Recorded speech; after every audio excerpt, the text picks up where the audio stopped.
तर एक मोठी ब्रेकिंग न्यूज समोर येते। उपराष्ट्रपती जगदीप धनखड यांचा राजीनामा।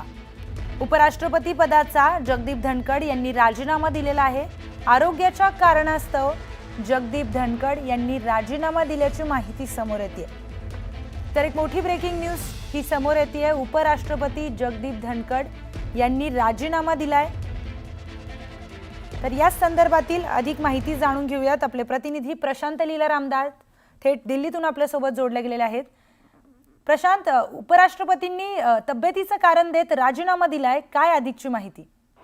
बरोबर, अतिशय मोठी बातमी आहे आणि ज्या पद्धतीने राजकीय वर्तुळातली एकीकडे संसदेचं कामकाज सुरू आहे। राज्यसभेचे उपसभापती म्हणून उपराष्ट्रपती कामकाज पाहत असतात। उपराष्ट्रपती जगदीप धनखड यांनी आपल्या पदाचा राजीनामा दिलाय।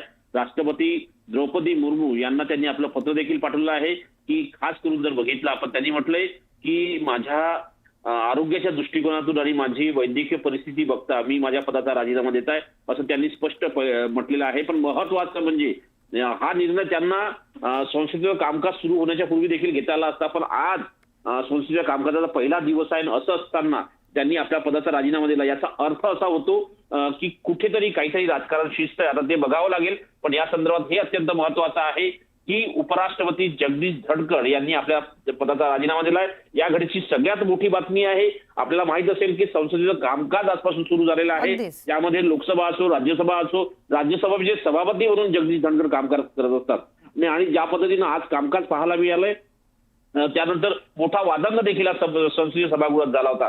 असं असताना जगदीप धनखड यांनी आपल्या पदाचा राजीनामा दिला, ही अतिशय मोठी बातमी राजकीय वर्तुळातली म्हणावी लागेल। प्रियंका।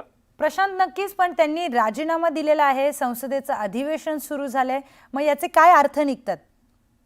नाही, जर याचे अर्थ जर बघावे लागले, एकीकडे राज्यसभेचं कामकाज सुरू असताना त्यांनी आपल्या पदाचा राजीनामा दिला, याचा अर्थ कुठेतरी त्यांना स्पष्ट सूचना देण्यात आल्या होत्या की तुम्ही या पदाचा राजीनामा द्यावा। याचा अर्थ असा होतो, एक तर दुसरं, कारण की आज दिवसभर अनेक महत्वाच्या बैठकी झाल्या, केंद्रीय मंत्रिमंडळाच्या अनेक प्रमुख सदस्यांच्या बैठकी झाल्या।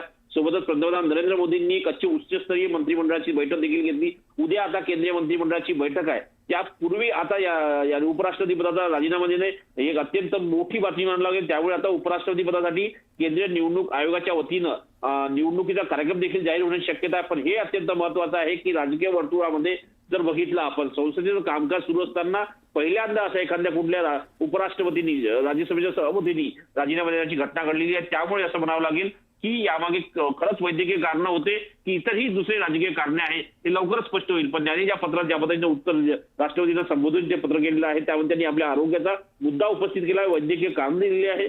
पण हाच एक मुद्दा महत्वाचा आहे की इतरही राजकीय मुद्दे महत्वाचे आहेत, हे देखील फार अतिशय महत्वाचं असणार आहे। निश्चितच प्रशांत, तब्येतीचं कारण देत जरी त्यांनी राजीनामा दिलेला असला तरी या राजीनामा देण्याच्या कृतीला बरेच कांगोरे, त्याचे बरेच अर्थ निघू शकतात। धन्यवाद प्रशांत, आपण दिलेल्या सविस्तर माहितीसाठी। तर उपराष्ट्रपती जगदीप धनखड यांनी राजीनामा सुपूर्द केलेला आहे राष्ट्रपती द्रौपदी मुर्मू यांच्याकडे आणि तब्येतीचं कारण देत त्यांनी हा राजीनामा दिलाय। पण संसदेचं अधिवेशन सुरू असतानाच त्यांनी राजीनामा दिल्यामुळे आता चर्चांना उधाण आलंय।